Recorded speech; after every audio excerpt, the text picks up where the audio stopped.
এদিকে শীতের তীব্রতা বাড়ায় ব্যস্ততা বেড়েছে লেপ তোশক তৈরির কারিগরদের। সারা দেশে বেড়েছে গরম কাপড় কেনাবেচাও। গাইবান্ধা, লক্ষ্মীপুর, পটুয়াখালী, মাদারীপুর, মুন্সিগঞ্জ এবং হিলি রিপোর্টারদের পাঠানো তথ্য এবং ছবিতে ডেস্ক রিপোর্ট। গাইবান্ধা শহরের ডিবি রোড, কাচারি বাজার সহ শহরের বিভিন্ন এলাকায় হিড়িক পড়েছে লেপ তোশক তৈরির। সমান তালে চলছে তুলা কাপড় ও বিভিন্ন সরঞ্জাম কেনাবেচা। এবার তুলা কাপড়ের দাম খুব বেশি না বাড়লেও বেড়েছে কারিগরের মজুরি, দাবি বিক্রেতাদের। লেপ বানাতে গেলে ভালো করে 2200 টাকা হলে হয়, কাবার সহ বড় লেপ একটা বানাতে গেলে, বড় লেপ বানাতে গেলে 1900-2000 টাকা খরচ করে। মাঝারি লেপ বানাতে হলে পরে 1200-1100 টাকার মধ্যে হয়ে যায়। গততে লেপ বানাতে আসছিলাম, তাতে দেখা গেছে একটু কম করছে, এবারকার দেখা যায় একটু বেশি। ক্রেতাদের ভিড় বেড়েছে লক্ষ্মীপুর জেলা শহরের চক বাজার সহ রামগড়, কমলনগর ও রায়পুর উপজেলার লেপ তোশকের ছোট বড় দোকানে। কেউ নতুন করে বানিয়ে নিচ্ছেন, কেউ বা দোকানে তৈরি লেপ তোশক সরাসরি কিনে নিয়ে যাচ্ছেন। শীতালে একটু বেশি চলে আর কি, মানুষ অর্ডার দেয়, আমরা বানাই দিই, রেডিমেড উপস্থিত আমরা বানাই রাখি। আগের বছরের তুলনায় আছে মোটামুটি ভালোই, তবে শীত যেহেতু আসছে এগুলো প্রয়োজন, আমাদেরকে এগুলো নিতে হবে।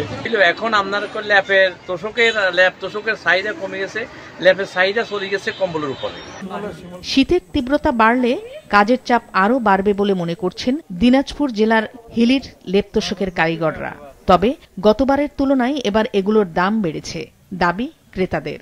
সামনের সিজনে বেচছি মোটামুটি নর্মালটাই আপনার যেটা 1000-1200 টাকা, এখন সেটা 1400-1500 টাকা হয়ে গেছে। অন্যান্য বছরের থেকে এবছর মনে হচ্ছে তুলার দামটা একটু বেশি। শীত বেশি করলে একটু কাজের চাপ একটু বাড়তো, বর্তমানে এখন কাজের চাপ একটু কমই। কাপড় মনে করেন 500-700 টাকা যদি কাপড় তুলা, 500 টাকা মজুরি, আমাদের মজুরি তো থাকে না, তাহলে আমাদের সংসার চলে কিভাবে? এদিকে মাদারীপুর ও মুন্সিগঞ্জের বিভিন্ন শপিং মল ও বিপণী বিতানগুলোতে ধুম পড়েছে গরম কাপড় কেনাবেচার। পছন্দসই সোয়েটার, চাদর ও জ্যাকেট সহ বাহারি পোশাক কিনছেন ক্রেতারা।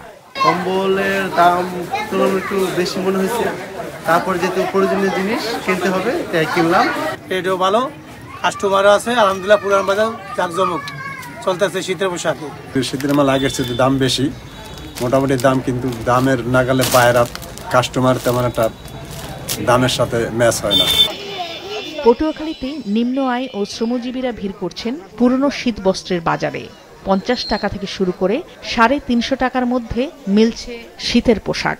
আমরা যারা আছি গরিব মধ্যবিত্ত ফ্যামিলি, এবং তাদের জন্য সাশ্রয়ী এবং তাদের সাধ্যের ভিত্তিতে আমার পোশাকগুলো কিনতে পারতেছে। এখানে দাম কম, মানেও ভালো, এক্সপোর্টের মাল পাওয়া যায়, এর জন্য কিনতে আসছে। শীত যত বাড়বে ততই বাড়বে গরম কাপড় কেনাবেচা, মনে করেন সংশ্লিষ্টরা। নাদিয়া আফরিন, মাছরাঙা নিউজ ডেস্ক।